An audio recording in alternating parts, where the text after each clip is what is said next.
Buenas tardes a todos y todas. Me presento en primer lugar, soy Andrés Ayala y soy el presidente de Abogados por la Matanza. Les agradezco que nos sigan acompañando en cada uno de nuestros eventos que venimos realizando en este espacio. Asimismo, le agradezco al doctor Piroso, que fue quien nos contactó con el flamante expositor del día de la fecha, y principalmente le agradezco al doctor Solimire, que hoy dará la charla. Para nosotros es un honor hoy recibirlo en nuestro espacio, recibirlo en La Matanza, un fiscal de la capital federal, alguien que quizás desde el punto de vista de la profesión tienen una mirada diferente. Nosotros tuvimos varias charlas ya con gente del Poder Judicial, hemos tenido, como recordarán muchos, se han participado con la participación de la charla de Zaffaroni, charlas de diferentes funcionarios judiciales. Por eso para nosotros es algo diferente. Nosotros que ejercemos la profesión es una mirada diferente y realmente para nosotros muy enriquecedor que podamos escucharlos a los funcionarios judiciales. Por eso le agradezco, realmente es muy importante. Una temática interesante, una temática me parece que atrapa a todos los que ejercen diariamente el derecho penal. Así que realmente muy contento con su participación. Lo que vamos a hacer el día de hoy es que el doctor dé la disertación y luego proponemos que hagan las preguntas mediante el chat y el doctor Piroso, Daniel Piroso, será el mediador o la persona que haga de nuevo las preguntas para el doctor Solimire. Así que, doctor, cuando guste, realmente estamos muy contentos y puede empezar con la disertación. Muchísimas gracias.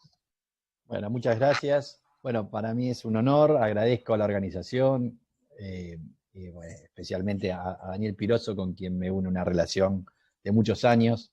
He trabajado con él hace más de 20 años, así que yo les agradezco y bueno, intimida un poco saber que estuvieron próceres como Zaffaroni y Rafecas dando estas charlas. Pero bueno, vamos a tratar a la altura no voy a poder estar, pero voy a hacer mi mejor esfuerzo. Yo voy a acompañar en la presentación con un PowerPoint, así que enseguida ya lo habilito.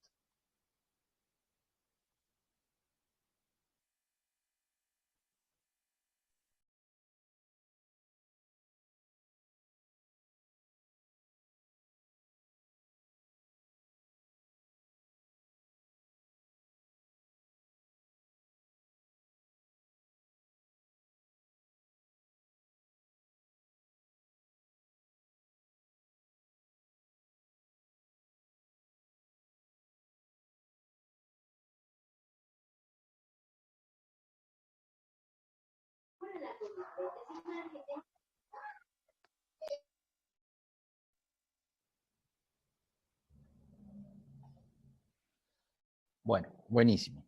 Bueno, ahí están viendo entonces el PowerPoint, vamos a trabajarlo desde ahí entonces. El tema que elegí es principio de oportunidad y persecución penal estratégica, un tema moderno diría, aunque ya no tanto, ustedes también ya lo tienen. La historia es que en América Latina desde el año 92 en adelante se está dando un proceso de reforma que evoluciona en etapas, ¿no?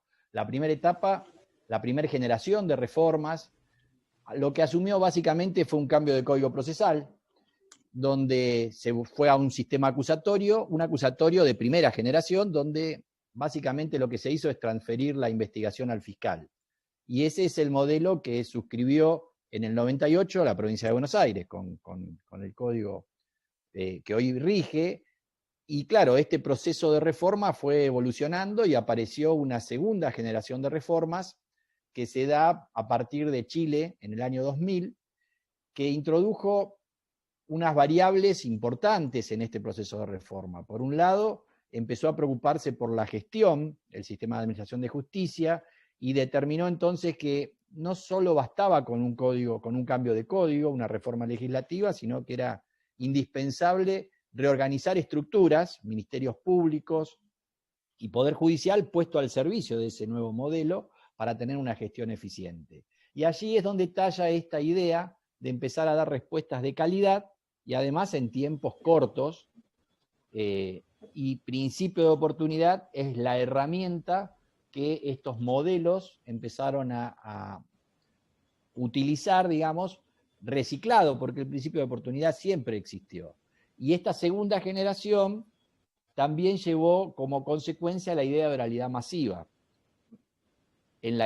traer la oralidad en la etapa de la instrucción preparatoria, lo cual generó, por lo menos en el modelo chileno, unas variables de reforma importantes. Reorganizaron estructuras, de hecho ellos no tenían ni siquiera ministerio público, fiscal, con lo cual lo pudieron hacer desde el origen, y esta oralidad en la IPP generó una política de cambio, y eso además generó que modelos de primera generación, o incluso modelos del sistema mixto, tuvieran que actualizarse e incorporar esa lógica. Y Provincia de Buenos Aires efectivamente logra esa actualización en 2004 con esta reforma de la ley 13.183, que en el artículo 56 se introduce entre las funciones y facultades del Ministerio Público Fiscal esta idea de procurar racionalizar y otorgar eficacia, o sea que hay que manejar cargas de trabajo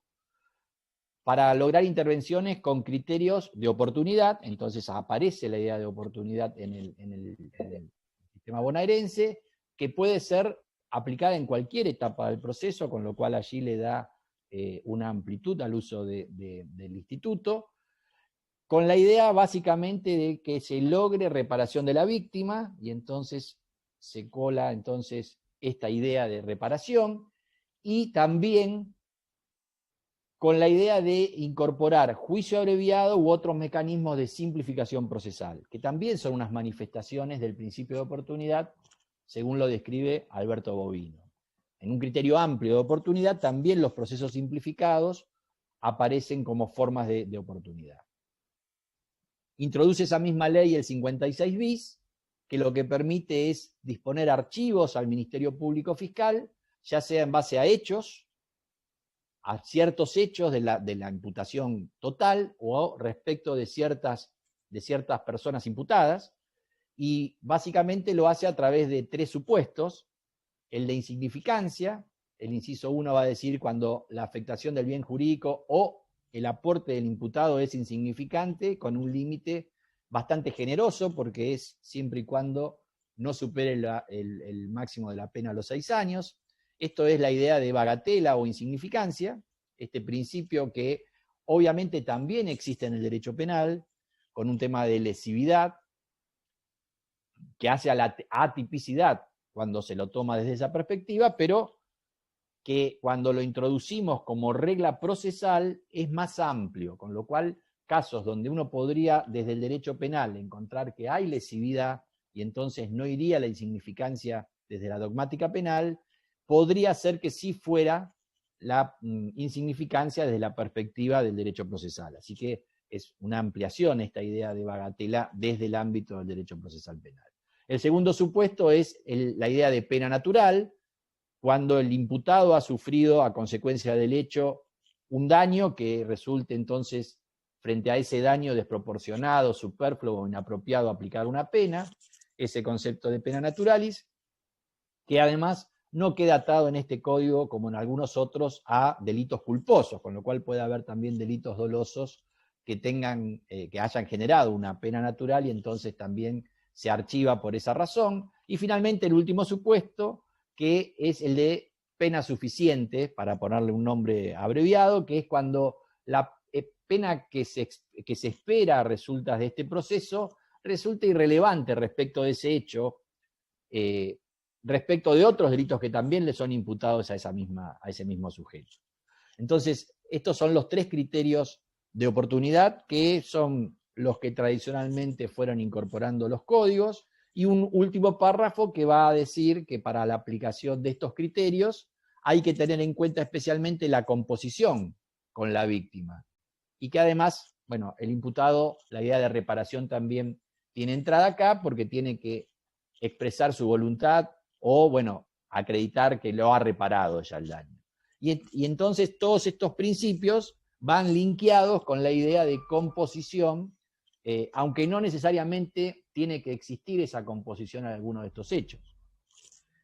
Y cuando hablamos de composición, vemos que hubo toda una reforma, en definitiva, en el código, y los códigos a veces se los reforma así, con parches que no son muy sistemáticos, y otras veces, en rigor, se logran estas actualizaciones que son necesarias para traer el sistema, para modernizar el sistema de administración de justicia, y esta reforma que estoy comentando y que ustedes ya conocen, obviamente participa de esta última lógica.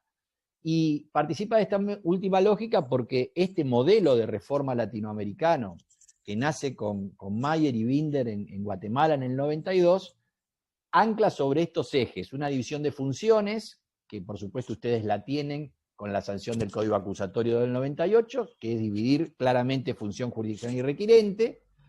Después aparece, de la segunda generación, esta división entre función jurídica y administrativa, con esa preocupación especial por los modelos de gestión para dar respuestas rápidas de calidad y organizando las estructuras para que eso así sea.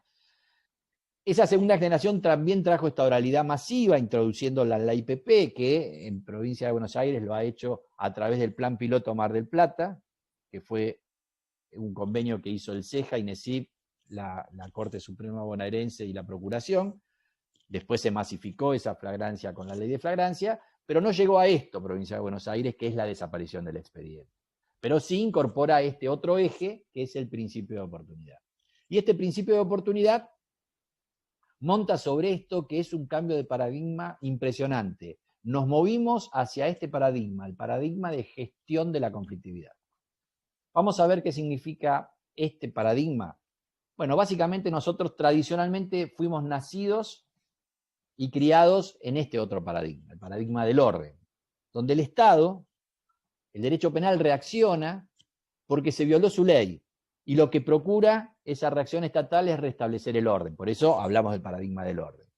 Dentro de la teoría del conflicto, este paradigma del orden lo que atiende es al conflicto secundario, el conflicto que se da entre el Estado y el imputado, debido a ¿qué? A la desobediencia del imputado a la ley del Estado. Y esto permitió que el Estado se apropiara de este conflicto y se lo expropiara a la víctima. La historia es que el modelo latinoamericano cambia el paradigma y vamos hacia este otro paradigma, el de gestión de la conflictividad. Un paradigma que lo que atiende desde la teoría del conflicto es el conflicto primario, el conflicto que se da entre víctima y victimario. Y ya no puede prescindirse de la víctima dentro de la solución del caso. Podrá también estar el fiscal, debe estar el fiscal, pero la víctima ya no puede ser un convidado de piedra en esto. Y este cambio de paradigma, que tiene obviamente un posicionamiento ideológico, en el sistema latinoamericano empieza a tener cabida de una manera fuerte, a punto tal que hoy está previsto en los códigos más modernos. De hecho, el nuevo Código Federal, el que ya está vigente en Salta y Jujuy, en los principios generales tiene esta idea de paradigma de gestión de la conflictividad consagrada. Ahí tenemos la norma, el artículo 22, que además rige en todo el país ya porque el año pasado la Comisión Bicameral de Monitoreo e Implementación de ese código lo puso en vigencia en todo el país, inserto en el Código Levene. Esta norma dice: solución de conflictos, los jueces y los representantes del Ministerio Público procurarán resolver el conflicto surgido a consecuencia del hecho, dando preferencia a las soluciones que mejor se adecuen al restablecimiento de la armonía entre las partes, esa idea de composición, y restaurar la paz jurídica, la paz pública. Este es el norte que, como vemos, ya lo tenemos consagrado en los códigos como principio potente, digamos, ¿no? Como un principio rector dentro de esos principios generales. Provincia de Buenos Aires, sin haberlo mencionado en estos términos, también lo incorpora con esas reformas que hicieron en 2004 y en 2005. Esta idea entonces es revolucionaria y un cambio de paradigma muy potente, porque nuestro fin del proceso, como nos enseñaron nuestros procesalistas, será descubrir la verdad. Para eso era el proceso. Y ahora el fin del proceso es lograr la armonía entre las partes y la paz social. Y dentro de esa lógica, resulta que van a convivir en nuestros procesos dos formas de procesos. Por un lado, el proceso tradicional, el de conocimiento, que va hacia un juicio oral y público, Y por el otro lado, este otro proceso, un proceso composicional, donde lo que se busca es la armonía entre las partes. El proceso de conocimiento gira sobre la misma lógica que siempre giró, la idea de verdad, buscar la verdad, con la sentencia y la pena. Y la lógica de ese proceso es un contradictorio. En cambio, este proceso composicional, esta otra variante, que es consecuencia de esta búsqueda de armonía entre las partes, parte desde una perspectiva absolutamente diferente. Lo que busca es lograr la equidad, el acuerdo, lograr la reparación, la conciliación entre las partes. Entonces, es una dinámica absolutamente distinta. Y dentro desde la lógica de persecución que nos cabe a los ministerios públicos, bueno, uno podría pretasar los casos pensando en que los hechos muy graves tendrían que ir, por teoría del caso, direccionados hacia ese proceso de conocimiento, buscando la pena, y los hechos que no son muy graves, uno debería fomentar justamente estas salidas composicionales para lograr la armonía entre las partes. Por supuesto que puede ser que un proceso que arranque con una idea composicional fracase y después tenga que virar hacia un proceso de conocimiento, con lo cual se recalculará, pero desde la teoría del caso del Ministerio Público como gestión de casos, estas serían las predeterminaciones que deberíamos estar pensando como ministerios públicos. Entonces tenemos un derecho penal inquisitorial, infraccional, tradicional, la visión tradicional, que se movía con el paradigma del orden, la acción penal pública y la expropiación del conflicto a la víctima. La dejábamos participar de generosos, pero la verdad que el problema era entre el Estado y el imputado, y nos movimos a este otro derecho penal del conflicto con este cambio de paradigma. Desaparece aquel paradigma, lo que no quiere decir que desaparezca el proceso de conocimiento, porque hay casos en los cuales la paz social solo se puede conseguir en un proceso de conocimiento contradictorio y donde busquemos pena y pena de prisión y hasta perpetua por la gravedad del hecho. Que no hay otra forma de conseguir paz social. Pero en este paradigma de gestión de la conflictividad también nos va a marcar la idea de solucionar el conflicto con una solución menos violenta y de mejor calidad. Y entonces ahí devolvemos la gestión del conflicto a la víctima y aparece como antítesis del principio de legalidad, que todo delito tiene que ser perseguido y castigado, la idea del principio de oportunidad. Principio de oportunidad que se resignifica en este paradigma de gestión de la conflictividad y que pasa a ser entonces una herramienta que tenemos que utilizar para gestionar carga de trabajo. Si uno debiera dar una definición de qué es este principio de oportunidad, básicamente lo que habilita este principio es que permite, frente a un hecho que es delictivo, permite que no iniciemos la persecución o que una vez iniciada la suspendamos, aun cuando estemos ante la presencia de un delito. Y modelos de oportunidad, hay dos grandes modelos. El modelo de oportunidad discrecional, que es propio del sistema anglosajón, que no va con nuestra idiosincrasia, y nuestro modelo, que es el latinoamericano, de oportunidad reglada o legal oportunidad, donde el legislador establece los casos en los cuales se puede utilizar este principio de oportunidad. Y entonces va a decir qué tipos de delitos, bajo qué condiciones, qué requisitos se requieren para que se pueda hacer valer este principio de oportunidad, se torne operativo. Y entonces iremos las partes, digamos, con esta composición, a presentarle el caso al juez para que el juez controle que efectivamente es uno de esos casos que permite aplicar oportunidad y no iniciar o suspender la persecución. Este principio de oportunidad, debo advertirles, obviamente saben ustedes que siempre operó, porque nunca pudimos hacernos, digamos, los operadores cargo de todas las causas o todos los casos que nos llegan. Lo que pasa es que cuando no está regulado, el terreno se vuelve fértil para que esa operatividad de este principio sucede de manera subterránea, velada, en forma caótica, según la impronta de cada operador. En cada fiscalía hay unos criterios, en cada juzgado hay otros criterios, en fin. Cuando aparece regulado con esta idea de legal oportunidad, se nos brinda una herramienta que da visibilidad al uso, le da transparencia, le da racionalidad, le asigna responsabilidad política además por su aplicación, porque uno explica que está aplicando este principio, e incluso habilita mecanismos de control específicos con estos criterios de oportunidad.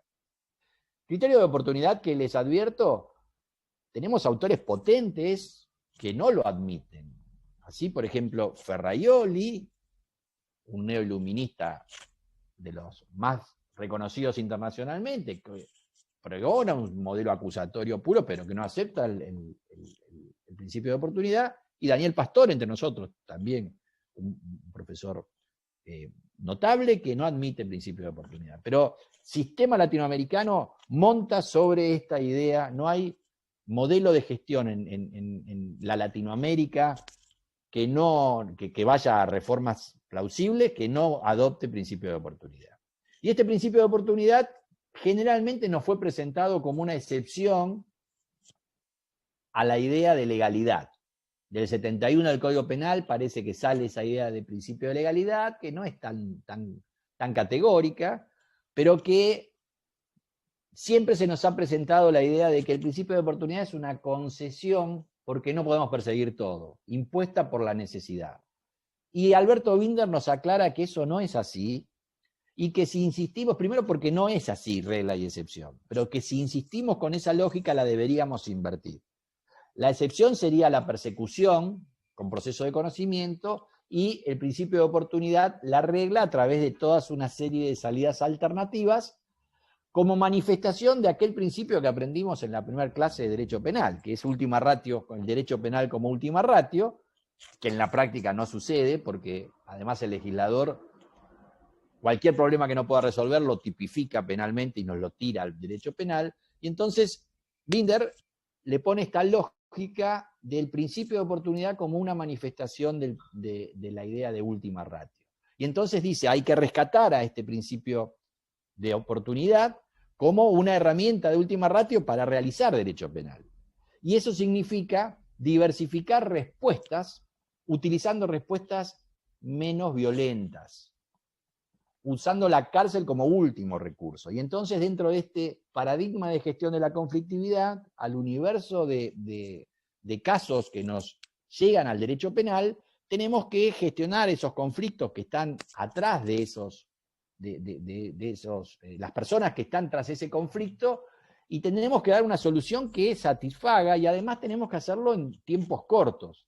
Y este paradigma de gestión de la conflictividad, utilizando el principio de oportunidad, es ideal para eso. Ese principio de oportunidad nos puede brindar composición, mediación, conciliación, nos puede brindar reparación, que puede estar dentro de la lógica de una conciliación, como un acuerdo conciliatorio, o hasta de manera unilateral, donde el imputado repara, y si lo hace de manera integral, en determinadas condiciones puede solicitar entonces la extinción de la acción penal. Puede haber salidas terapéuticas, como tratamientos curativos, puede haber salidas educativas, trabajo comunitario, y el último recurso es la cárcel. Por supuesto, con todo el escalonamiento de prisión en suspenso, etcétera, etcétera, hasta llegar a la prisión efectiva. Este menú es lo que nos permite, por supuesto, el sistema de penas alternativas que Argentina no tiene, y los profesores alternativistas alemanes desde la década del 60 ya insistían con eso. No tenemos penas alternativas. Lo bueno de no tener penas alternativas es que no hay que hacer todo el proceso para llegar a una pena alternativa. Ahora, con oportunidad, podemos llegar a esa solución alternativa anticipadamente. Y de esa perspectiva, también Provincia de Buenos Aires se suma a esta movida, haciendo también su actualización con esta ley, una ley del 2005, que introduce dentro de la lógica del Ministerio Público esta idea de composición, a través de la idea de mediación y conciliación, a la que debe tender el Ministerio Público como mecanismo de resolución de conflictos. Con lo cual, Provincia de Buenos Aires, si bien no nace con esto porque es primera generación de reformas en el 98, se suma en buena medida a toda esta fórmula de principio de oportunidad con esta lógica de paradigma de gestión de la conflictividad. Justamente la norma del artículo 2 sigue diciendo que esa mediación y conciliación es para pacificar el conflicto, armonía entre las partes, para reconciliar las partes, para lograr una reparación, que por supuesto es un mecanismo que cualquiera que es víctima primero quiere que se le repare, y si es económicamente el daño, mejor. Después podemos discutir si la víctima quiere algo más o si se necesita algo más. Mayer bien decía, la verdad que el sistema penal debería ofrecer una solución que sea algo distinto a una sentencia que cristalice la diferencia entre las partes, que es una sentencia donde absuelvo o condeno. Alguien gana y a otros pierdes. Acá pueden, con estas salidas, sentir que los dos están saliendo beneficiados, tanto víctima como imputado. Evitar la revictimación, promover autocomposición, la idea de que se autogestionen, o sea, moderar la gestión de ese conflicto, pero que lo autocompongan las partes, y por supuesto, neutralizar todos los perjuicios que derivan de un proceso penal con la estigmatización, digamos, como un factor de exclusión social o de mayor exclusión social para quien resulte condenado. Entonces, estos son objetivos que busca la mediación y conciliación dentro de la lógica. Y como ven, es paradigma de gestión de la conflictividad, hecho y derecho. Finalmente, también modifican estructuras, porque las ponen al servicio. El Ministerio Público crea este órgano en el artículo 4, que se va a encargar de gestionar estas salidas conciliatorias. Las oficinas de resolución alternativa, son las oficinas de resolución alternativas de conflictos departamentales que dependen del Ministerio Público. Entonces, no solo modificamos códigos y incorporamos normas operativas, sino también estructuras las ponemos al servicio de conseguir esas lógicas. Y esta idea de principio de oportunidad, por supuesto que tiene esta manifestación, que es la de mejor prensa. Porque la verdad es que es bien percibida tanto por la víctima, que se va con una respuesta, por ejemplo, de reparación, como obviamente por el imputado, que logra extinguir la acción penal si cumple con las pautas. Ahora, no es la única manifestación del principio de oportunidad. También está como manifestación el desechar el caso, porque no es un caso trascendente. Por ejemplo, un caso de bagatela. Lo único que logra básicamente es descomprimir carga de trabajo, y el problema es que allí no termina dando respuesta a la víctima. Bueno, algunos sistemas, como el Código Federal Nuevo, termina dándole solución a eso porque permite que se convierta la acción penal de pública en privada y que persiga a la víctima. Bueno, tiene la contraindicación que desdibuja la idea de última ratio. El Ministerio Público se baja diciendo que es un caso de bagatela y resulta que lo sigue la víctima como derecho penal, no como otra cosa, digamos, que podría ser un daño sin perjuicio. Pero esos sistemas le han dado una respuesta a lo que antes no se le daba respuesta. Y aparece en el medio una manifestación que tiene que ver con persecución penal estratégica, que es el tema que les traigo, que es ya usar oportunidad, no para dar una respuesta de mejor calidad, menos violenta, sino para lograr mayor eficiencia en la persecución penal. Bueno, cuando desecho casos, por ejemplo con bagatela o pena natural, bueno, libero carga de trabajo y eso permite que reoriente mis recursos como Ministerio Público a los hechos más graves, a los hechos que requieren. Lo mismo pasa cuando es pena suficiente. A mí me imputan varios delitos, me imputan un homicidio y qué sé yo, 2 hurtos. La verdad es que, bueno, no parece muy difícil probar esos hurtos, pero por ahí hay hechos que, vamos a un caso más lógico, un robo con arma de fuego, portación de arma de fuego y numeración limada, y bueno, en su momento se tenía que verificar si había un encubrimiento, si el arma había sido robada, y uno perdía por ahí bastante tiempo en el revenido, en ubicar el caso donde el arma había sido robada para poner un encubrimiento. Parecía que no iba a mover mucho el amperímetro. Bueno, entonces ahí lo que podemos hacer es, ese hecho lo dejamos colgado y no lo perseguimos, el encubrimiento, que por ahí está. Bueno, uno debería igual perseguirlo para poder restituir esa arma, en fin, pero esa es la idea, que es descomprimir carga de trabajo, volver los casos más sencillos para buscar eficiencia. Y ahí aparece todo un aspecto bastante problemático desde la ética, pero necesario para la persecución del crimen organizado, que son las técnicas especiales de investigación. Me estoy refiriendo a estos institutos: al arrepentido, al agente encubierto y al agente revelador, que hoy los tenemos en ley nacional incorporados y también en el Código Federal Nuevo, en la reforma que se hizo en el 2018. Por supuesto que arrepentido ya teníamos en ciertos tipos de delitos, pero ahora se amplió esa nómina. Al arrepentido le bajamos la pena, y entonces ahí estamos aplicando oportunidad, o hasta podemos prescindir en algunos modelos de la pena, por eso es oportunidad. Al agente encubierto puede cometer algún delito dentro de su función de agente encubierto y no lo perseguimos, por eso es oportunidad. Y el agente revelador, bueno, es el que hace, por ejemplo, una compra programada de drogas, también de alguna manera participa en ese delito, pero no lo perseguimos. En fin, estas también son manifestaciones del principio de oportunidad que no buscan dar una respuesta más rápida y menos violenta, sino al contrario, buscan lograr llegar a desenmascarar una estructura criminal con seguramente penas graves, logrando eficiencia en el sistema de administración de justicia, cosa que no tenemos muy desarrollado. Hemos desarrollado mucho el capítulo de garantías, pero nos falta desarrollar a los ministerios públicos las ideas de persecución penal estratégica con resultados exitosos. Y además, la historia es que hoy Latinoamérica y algunas de nuestras provincias están incluidas dentro de esta lógica, están ya con modelos de tercera generación, que obviamente con oralidad masiva, sin expediente, lograron a través de técnicas de litigación, bueno, una litigación de calidad, como bueno, ustedes pueden ir construyendo con juicio por jurado, seguramente los primeros litigios de juicio por jurados puedan ser para los abogados que están litigando un desafío enorme, y a medida que eso va pasando va adquiriendo destreza. Bueno, eso es lo que pasó. Y otra cosa que es muy importante dentro de esta tercera generación en la que quiero detenerme es esto. Hay que lograr desde los ministerios públicos fiscales conseguir impacto positivo en materia de seguridad ciudadana. Y esto es revolucionario para nosotros, porque tradicionalmente jueces y fiscales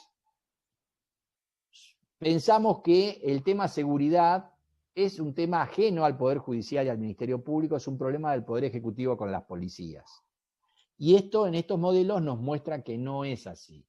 Claro, hay que definir qué significa impactar en materia de seguridad ciudadana.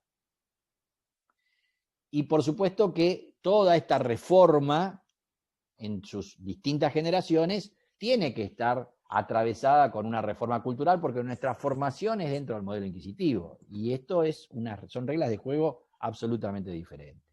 Vamos a ver qué es impactar en seguridad ciudadana. Bueno, básicamente no es esto, no es policializar a los fiscales, que puede haber una tendencia o una mala interpretación hacia ese lugar. No se trata para nada de eso. De lo que se trata es de un ministerio público organizado para atender fenómenos criminales a través de estas direcciones de análisis político-criminal. Binder trabaja mucho sobre esta lógica, y hoy los ministerios públicos modernos tienen una dirección de análisis político-criminal que hace mapa del delito, que investiga no caso a caso, sino con investigaciones genéricas fenómenos criminales. Esta lógica de análisis criminal es una dimensión novedosa para los ministerios públicos que está muy en pañales todavía para nosotros. Esta idea de perseguir con base en estos fenómenos criminales, y básicamente por los delitos que nos tocan a las justicias provinciales, o en mi caso como fiscal de instrucción a la justicia nacional, pensar en que los delitos de mercado tienen una lógica que no atendemos nunca, porque nos quedamos con el caso, el detenido, o la denuncia individual del caso. Y cuando roban celulares, atrás de eso hay un mercado. Cuando roban autos, o hay un mercado de gemelos o de autopartes en desarmaderos. Cuando hoy tenemos todo este auge de delitos informáticos, hay toda una organización atrás que, si uno no la logra desbaratar desde como delito de mercado, se queda en resolver el caso, o directamente ni siquiera resolver el caso.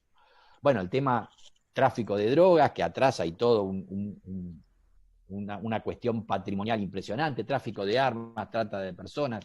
Todos estos delitos tienen atrás toda una estructura de delito de mercado, que hay que ir por eso, ¿no? Por esa estructura. Y ahí, por ejemplo, el arrepentido es un instituto que sirve, en fin, el agente encubierto, y la mirada desde el Ministerio Público desprendiéndose del caso, y hay que trascender el caso. ¿Qué significa esta lógica de repensar el sistema? Bueno, reprogramar la selectividad del sistema. Bueno, avanzamos mucho con la flagrancia. De hecho, Provincia de Buenos Aires bajó índices de presos preventivos fuertemente porque básicamente hace flagrancia combinada con juicio abreviado. Con problemas adicionales, pasamos del condenado sin juicio del preso sin condena al condenado sin juicio, que también trae problemas, ¿no?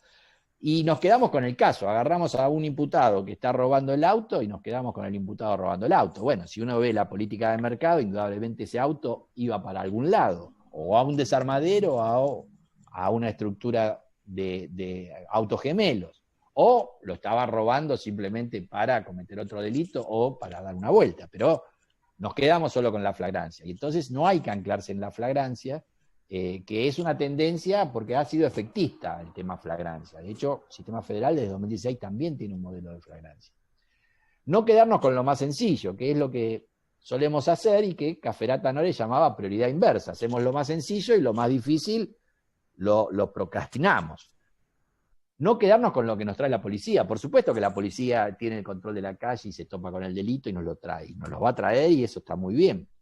Pero nosotros también tenemos que marcarle agenda, nosotros tenemos que definir qué necesitamos perseguir, fijar nuestra política criminal de persecución, priorizar y con información propia requerirle a la policía que vaya en búsqueda de esos casos que nos interesa y eso termina impactando en seguridad ciudadana. En definitiva, el delito complejo, lo que Cafferata llamaba la cifra dorada, que era la contracara de la negra. La cifra negra son los delitos que no se denuncian. La cifra dorada es el delito del poderoso, y el poderoso es desde lo político, desde lo gremial, desde lo económico, desde la organización criminal, desde lo eclesiástico, o sea, factores de poder fáctico que, digamos, es difícil llegar por el sistema de selectividad que tenemos. Solo llegamos por pérdida de cobertura de algún poderoso, porque además no logramos desarrollar investigaciones que piensen en persecución penal estratégica con estas recetas que les estoy mencionando. Y hay cosas muy básicas, además de caso a caso individual, que también pueden trascender el caso.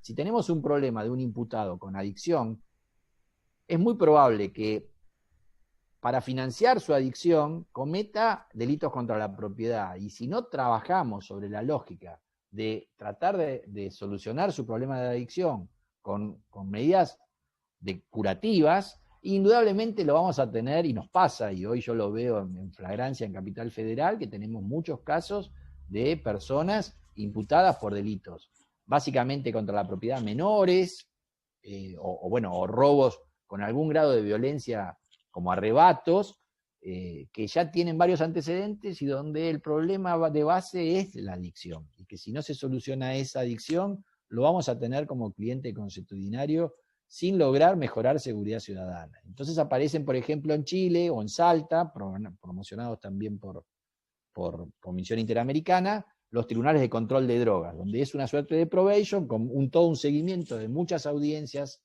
anuales, mensuales, donde se va viendo la evolución del imputado, que es acompañado por una dupla psicosocial, un asistente social y un psicólogo, que además el Estado, a través de convenios, si necesita que trabaje o que sea internado, logra eso, y finalmente, al cabo de todo ese año, con varias audiencias donde se fue siguiendo el caso, se extingue la acción penal como si fuese una probation, pero porque la persona ha logrado recuperarse de su adicción a las drogas. Bueno, ese es un modelo interesante, si recuperamos a una persona de estas que yo les digo, bueno, indudablemente contribuimos no solo a su dignidad humana y de su grupo familiar, sino también con seguridad ciudadana, porque vamos a sacar de circulación, dejándolo en un medio libre y adecuado, a una persona que antes tenía conflictividad con la ley penal.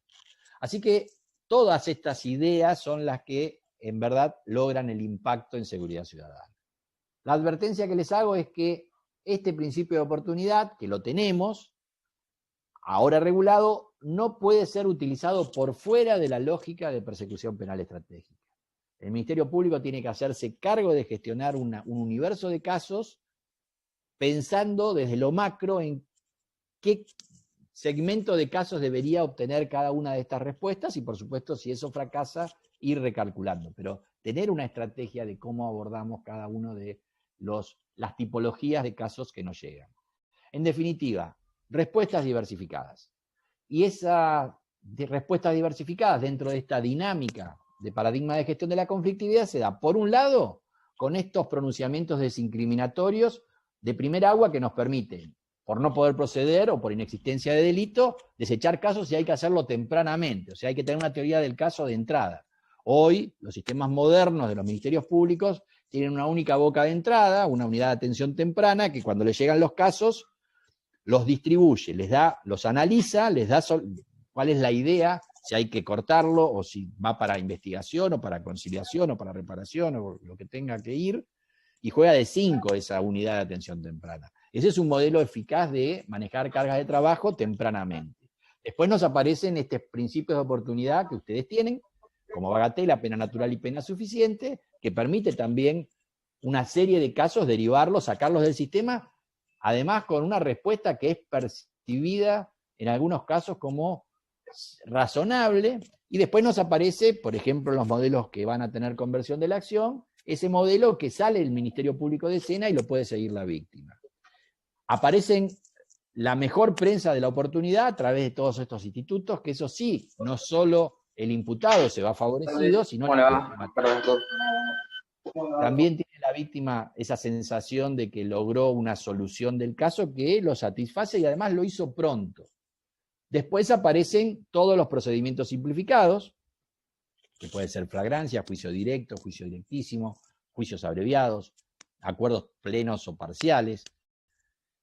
Y finalmente, poco llega a juicio. Y así debe ser, porque si no, el modelo genera que se haga un cuello de botella. Y con esos institutos especiales de principio de oportunidad, de técnicas especiales, arrepentido, agente encubierto, agente revelador, también logramos que empiecen a llegar a juicio imputados dentro de la estructura de la organización importantes de crimen organizado, en la medida de que los implementemos y logremos eficacia en esas investigaciones de delitos complejos que son también una necesidad, porque no solo es la violencia callejera, que es la que la ciudadanía reclama en primer orden, sino también justamente estas organizaciones que alimentan y fomentan todo ese crimen de violencia callejera, básicamente delitos contra la propiedad, que como delito de mercado obtienen su canal a través de todas esas estructuras a las que nunca llegamos. En definitiva, para ir concluyendo esta idea de principio de oportunidad, lo que busca es, primero, manejar cargas de trabajo, poder descongestionar cargas de trabajo y darles además unas salidas rápidas, prontas, de buena calidad. Básicamente la mejor prensa la tienen todas esas salidas menos violentas de mejor calidad. Mediación, conciliación, reparación, probation, salidas terapéuticas. Eso nos permite que liberemos carga de trabajo, saquemos casos con respuestas de calidad y nos quedemos con menos casos hacia los cuales reorientar nuestros recursos, que siempre son escasos, para perseguir lo más grave. Y esos hechos más graves, además, también con la otra manifestación de principio de oportunidad que busca eficacia, arrepentido, agente encubierto, lograr entonces penetrar esas estructuras criminales que tradicionalmente quedan dentro de esa lógica de la impunidad del poderoso como cifra dorada. Así que esta es la estrategia de persecución penal, la persecución penal estrategia que les propongo como una estrategia que debemos adoptar como Ministerio Público y que en definitiva va a generar que tengamos un sistema de administración moderno. No son parches al Código Penal, al Código Procesal Penal sin pensarlo, sino son actualizaciones. A veces se dan de una forma y otras se dan como esta idea de principio de oportunidad, pensando en una modernización que trae al sistema de administración de justicia del siglo XXI. Y en este sentido, bueno, estoy terminando y aprovecho porque tengo un canal de YouTube donde doy cursos de acceso libre y gratuito, y porque son del acceso libre y gratuito me atrevo a promocionarlo, porque ahí hay muchas cosas de reforma procesal penal de las que, bueno, este es un capítulo, así que aprovecho el espacio que me han dado para promocionarme como espacio de publicidad. Bueno, yo les agradezco. La idea es que no solo es cuestión de miradas, la idea es que hay que rejuvenecer el sistema de servicio de justicia, del cual somos todos operadores, y la desconfianza de la población es razonable. Así que tenemos que lograr recuperar esa confianza y para eso tenemos entonces que cambiar nuestra mentalidad como operadores y lograr entonces distintos resultados. Si, como decía Einstein, si queremos resultados diferentes no podemos seguir haciendo siempre lo mismo. Es medio de sobrecito de azúcar, pero es una realidad. Así que bueno, hasta aquí he llegado. Yo les agradezco la atención y por supuesto quedo a disposición para las preguntas y los comentarios que quieran hacer. Muchas gracias.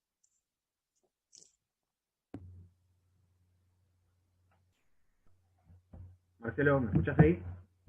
Perfectamente. Tengo algunas preguntas, algunas que me hicieron por WhatsApp y otras que hicieron acá en el chat. Vemos si podemos. Bueno, no sé, yo te las traslado y vos vas viendo, capaz alguna cosa fue respondida.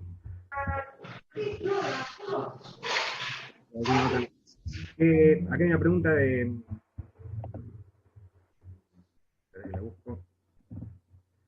Germán, que pregunta: ¿qué relación existe entre el principio de oportunidad y los casos de violencia de género? Sí, ahí hay un tema que otra vez estamos complicados. Yo creo que a partir de una mala interpretación de la Convención de Belén do Pará, le estamos vedando salidas alternativas a esos casos que posiblemente sean casos que merezcan en muchos de esos casos esas salidas alternativas.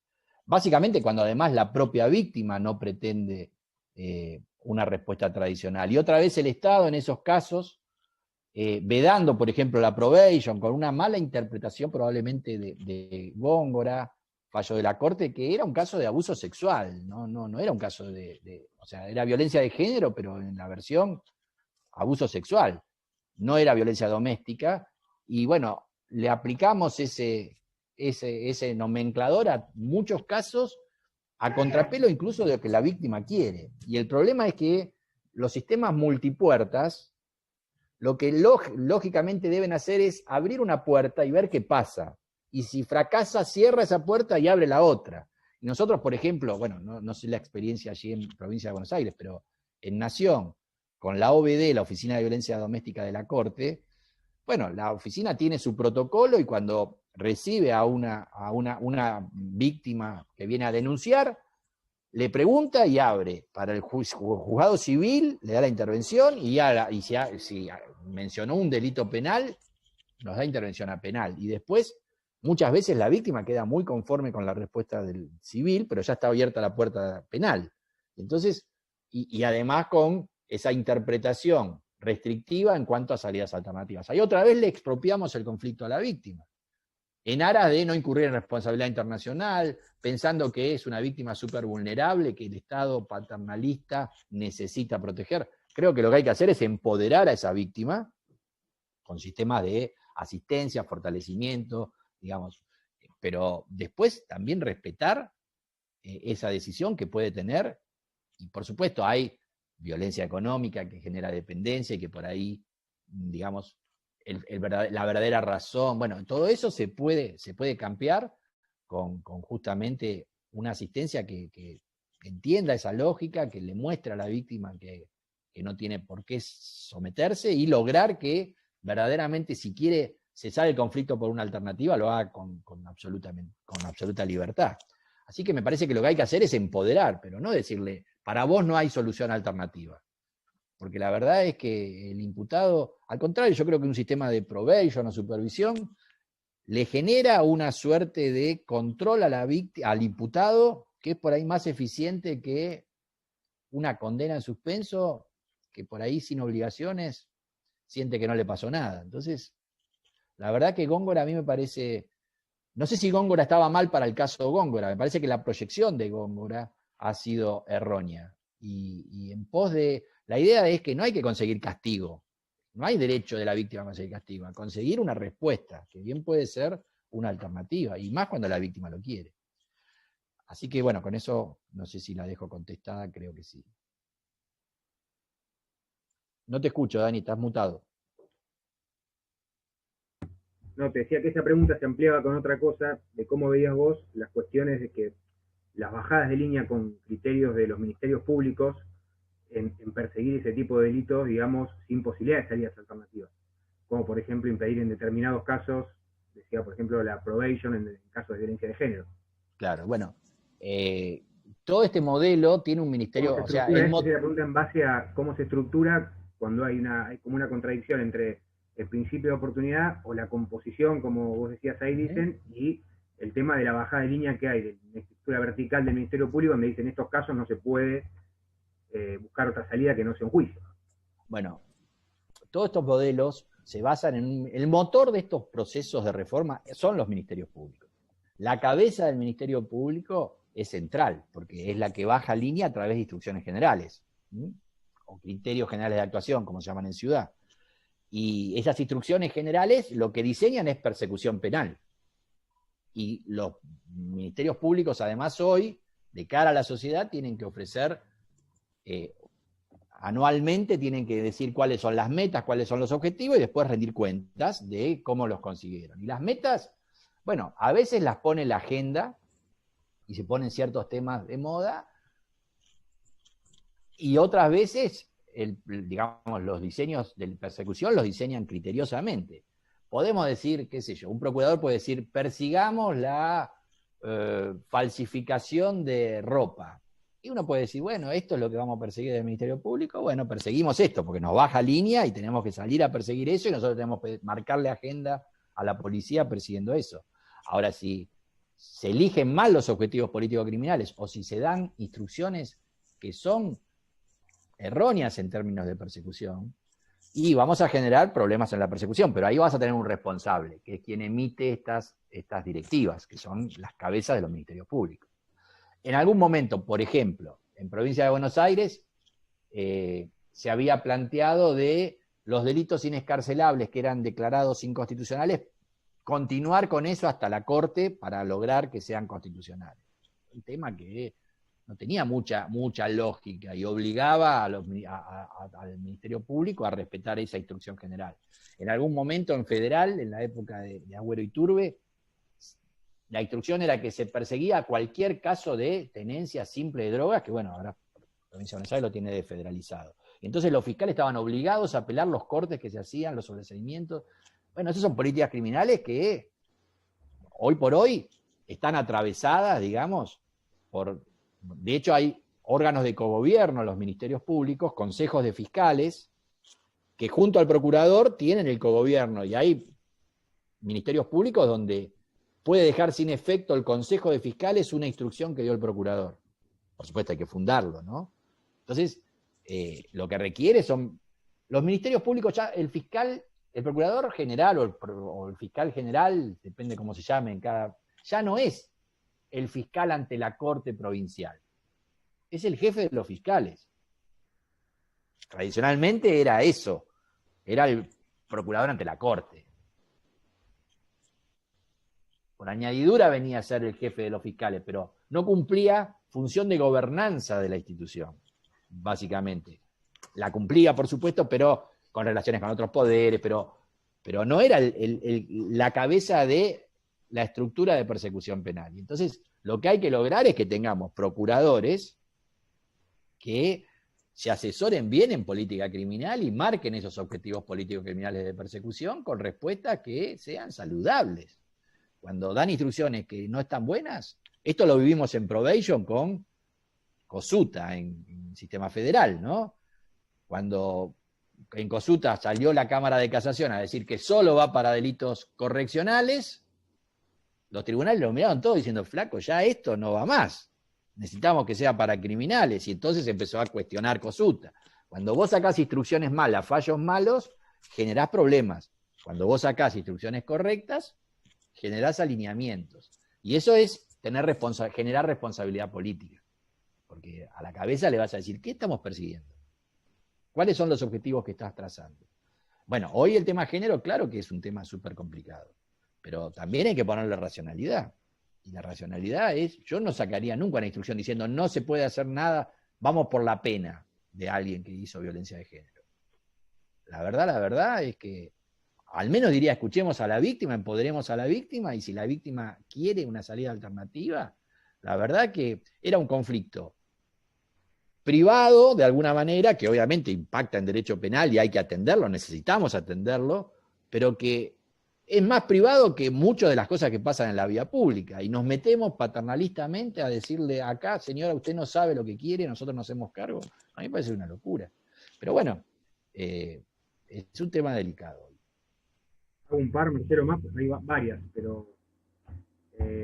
Si querés, soy cortito. Yo soy larguero, vos sabés. No, claro, bueno, ya podemos por ahí meter más preguntas, pero... Dale, voy a hacer cortito.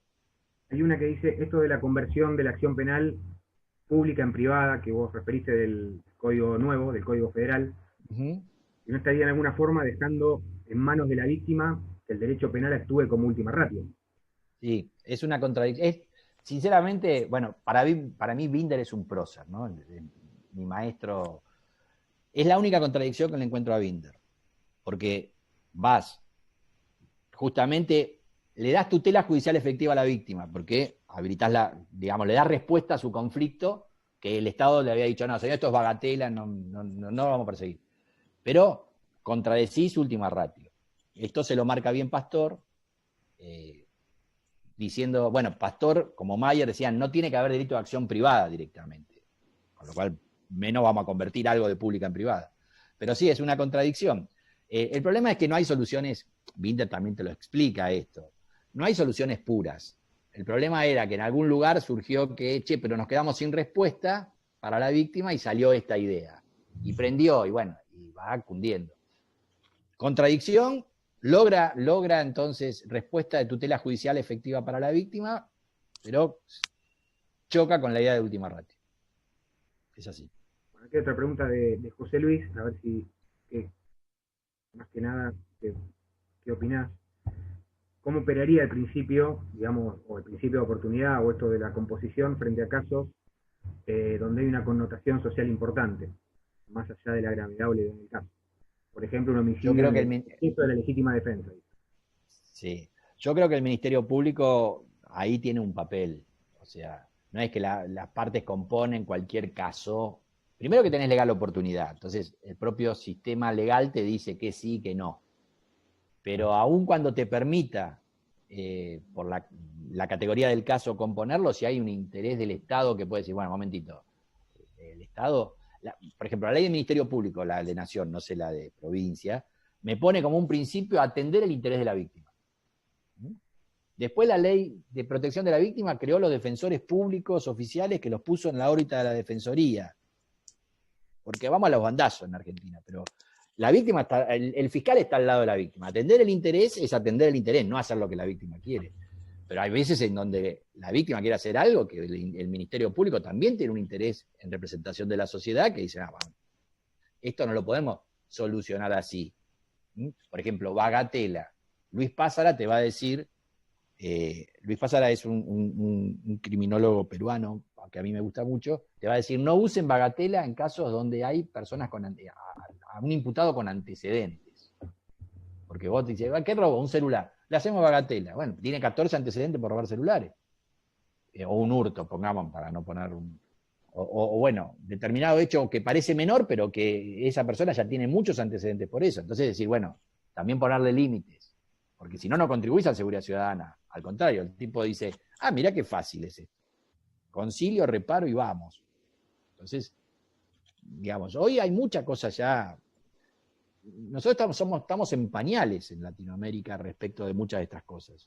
Entonces lo que hay que mirar es el background, la caja de herramientas que nos ofrecen esos sistemas que ya se toparon con los problemas, algunas veces los pudieron solucionar y otras veces no. Bueno, acá hay una más y hay dos preguntas más.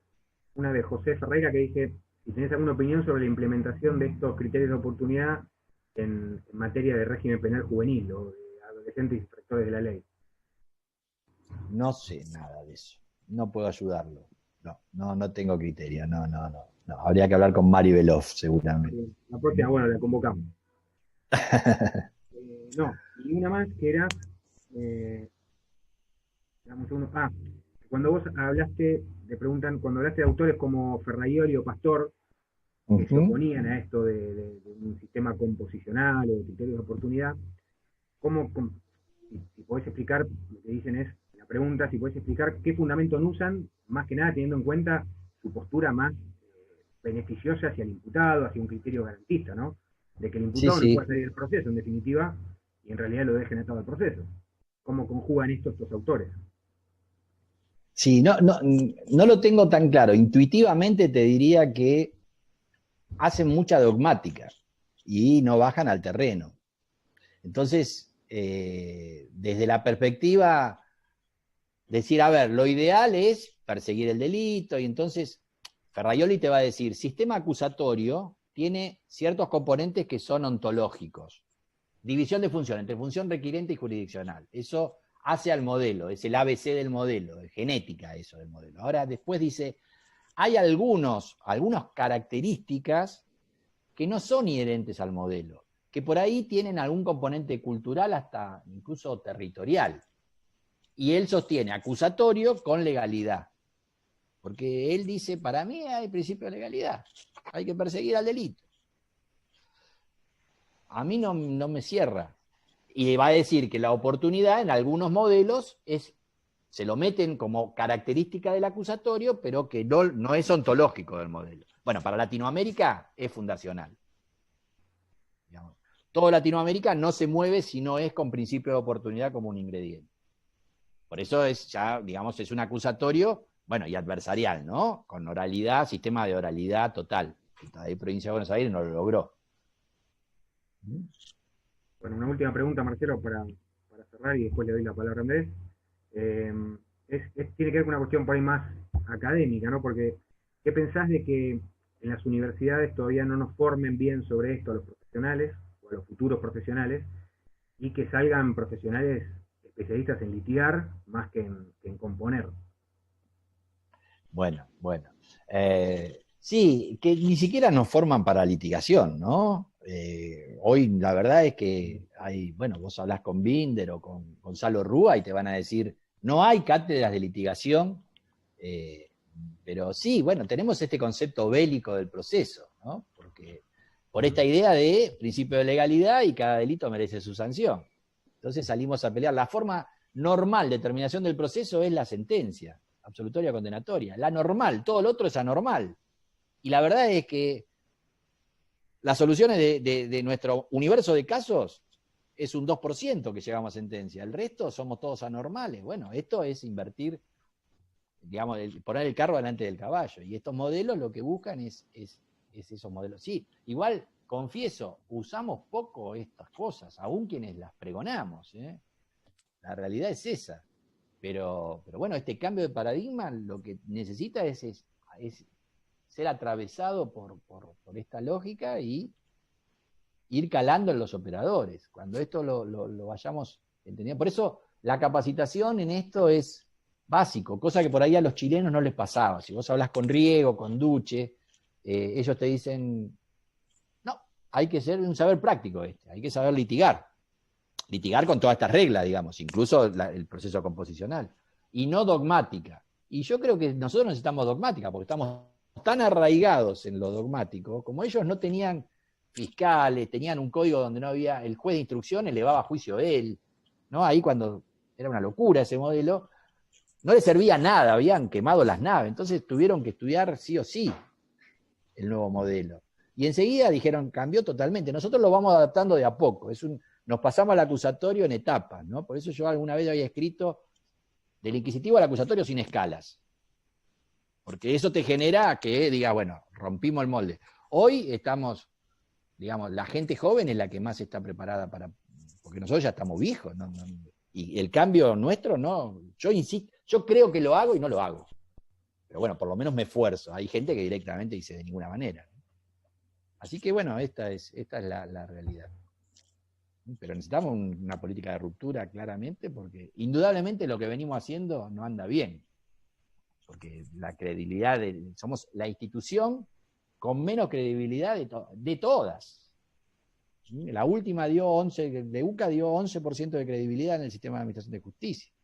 Y yo me quedé pelado laburando en el sistema de administración de justicia, y con la pasión que hago esto, hago aquello. Y sin embargo, reconozco que las respuestas que doy son malas. Por eso hay que rejuvenecer, cambiando actitud y cambiando resultados. Bueno, el resto son palabras de agradecimiento y estuvo muy buena la charla. Así que yo, desde mi lugar, gracias, Marcelo, por por haber aceptado la propuesta de darnos esta charla. Y bueno, le doy la palabra a Andrés, que seguramente va a cerrar. Un placer y gracias a vos, Dani. Muchísimas gracias, Marcelo, realmente fuiste muy claro, hubo una exposición, realmente un maestro, como había dicho Daniel, no defraudaste, todo lo contrario. Y sí, ya convocarte para la brevedad, si podrás dar otra charla, porque realmente fue muy claro. Te agradezco mucho y felicitaciones. Felicitar también a Daniel y agradecerle a todos por seguir acompañándonos en estos eventos, estos momentos complicados, que de a poco, si Dios quiere, podremos volver a vernos como nos gusta a nosotros por los pasillos de tribunales. E invitarlos a participar de cada una de nuestras charlas. Seguramente en nuestras redes sociales podrán ver nuestras charlas que hacemos habitualmente. Así que muchas gracias y reitero mi agradecimiento, Marcelo, en nombre de Abogados por la Matanza para vos. Muchísimas gracias. Un placer, espero haya servido.